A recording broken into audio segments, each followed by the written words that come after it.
അപ്പം നമ്മൾ ഫസ്റ്റായിട്ടാണ് ഞങ്ങൾ മാരിയം പൂജ കാണുന്നത്. അപ്പം അമ്മമ്മയ്ക്ക് ബാങ്കിലും കൂടി പോകാനുണ്ടായിരുന്നു. അങ്ങനെ ബാങ്കിലൊക്കെ പോയി കഴിഞ്ഞ് ഞങ്ങൾ ബസ് കയറി അല്ലേ. അതെ പിന്നെ കുഞ്ഞാറ്റ് ഞങ്ങൾ രണ്ടുപേരും വേറെ സ്വിച്ചിലായിരുന്നു. കുഞ്ഞാറ്റ് എവിടെ നിന്ന് എത്തി നോക്കുന്നുണ്ട്. പിന്നെ നമ്മളിത് എത്തിയിരിക്കുന്നത് എന്തായിരുന്നു പാലക്കാട് സ്റ്റേഡിയം ബസ് സ്റ്റാൻഡിലാണ്. പിന്നെ അവിടെ നിന്നും വീണ്ടും ഒരു ബസ് കയറിയതേ മുട്ടിക്കുളങ്ങര സ്റ്റോപ്പിലോട്ട് പോയി ഗൈസ്. അപ്പോൾ ഗൈസ് ഇതാണ് നമ്മുടെ അജിചാച്ചൻ വർക്ക് ചെയ്തിരുന്ന ക്യാമ്പ്, മുട്ടിക്കുളങ്ങര ക്യാമ്പാണ്. പിന്നെ നമ്മളുടെ സ്വന്തം മുട്ടിക്കുളങ്ങര ഹൈലൈറ്റ് ആയ മുട്ടിക്കുളങ്ങര എണ്ണ നമ്മൾ വാങ്ങിച്ചു. അപ്പോൾ അപ്പേക്കും കുഞ്ഞാറ്റായിരുന്നു പെട്ടെന്ന് നടന്നുപോയി.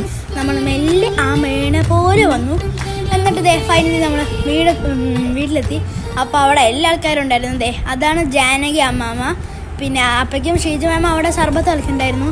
ഇതാണ് അച്ചാച്ചൻ. അപ്പോൾ നമ്മൾ ഉത്സവത്തിന് വേണ്ടി അമ്പലത്തിൻ്റെ സൈഡായിരുന്നു കസിൻ്റെ വീട്.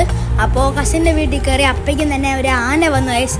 എന്തായിരുന്നു കുറ്റനാട് വിഷ്ണു എന്നായിരുന്നു പേര്. അപ്പോൾ അതിന് ഫസ്റ്റ് തന്നെ വന്നപ്പോൾ അതിനെ കുളിപ്പിച്ച് ഗൈസ്. ഇതുണ്ടോ നല്ല കുളിസീനായിരുന്നു. അതെ ഗൈസ്, നല്ല കുളിസീനായിരുന്നു ഗൈസ്. പിന്നെ ആഫ്റ്റർ ദാറ്റ് ഫുഡ് മുഖ്യം വയ്ക്കില്ലേ. അപ്പോൾ ഫുഡ് കൊടുത്തു ഗൈസ്. കുറേ പഴം ഉണ്ടായിരുന്നു, ഒരു കൊല പഴം ഉണ്ടായിരുന്നു.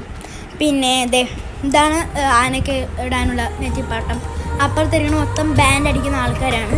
പിന്നെ ഫൈനലി നെറ്റിപ്പാട്ടമൊക്കെ ഇട്ട് ഓരക്കാണ് കഴിച്ചത് കണ്ടോ. അപ്പയ്ക്കും പുറകെ ഒരു എന്ന് പറഞ്ഞ സൗണ്ട്. അപ്പയ്ക്കും നല്ല ക്യൂട്ട് പപ്പിയായിരുന്നു. എന്നിട്ട് അതിനെ കറക്റ്റാക്കി സെറ്റൊക്കെ ആക്കിയിട്ട് അപ്പയ്ക്ക് അവിടെ ഡാൻസ് തുടങ്ങി. എന്നിട്ട് ആനേനെ അവിടെ പ്രാർത്ഥിക്കാൻ കൊണ്ടുപോയി. അപ്പയ്ക്കും ഇവിടെ നോക്കി കഴിച്ചു. നല്ല കൃഷ്ണദേവരാധനായിട്ടുള്ള ഡാൻസ് ആയിരുന്നു. ആഫ്റ്റർ ദാറ്റ് ദിസ് ഈസ് അതിനെ തല ഇത്രയും വെയിറ്റ് നോക്ക്, ഇതുപോലെ നമുക്ക് കാണിച്ചു തരാം. നല്ല കറക്കമായിരുന്നു.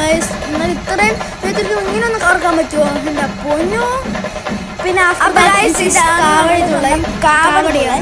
പിന്നെ ഇതാണ് നമ്മളുടെ മാര്യമ്മൻ്റെ എന്തൊരു സാധനമാണ് അതിൻ്റെ ഹിസ്റ്ററി ഒന്നും അറിയില്ല. പിന്നെ ഇതാണ് നമ്മളുടെ സ്വന്തം ആന.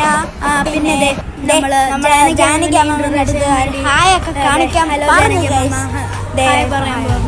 ഉണ്ടോ.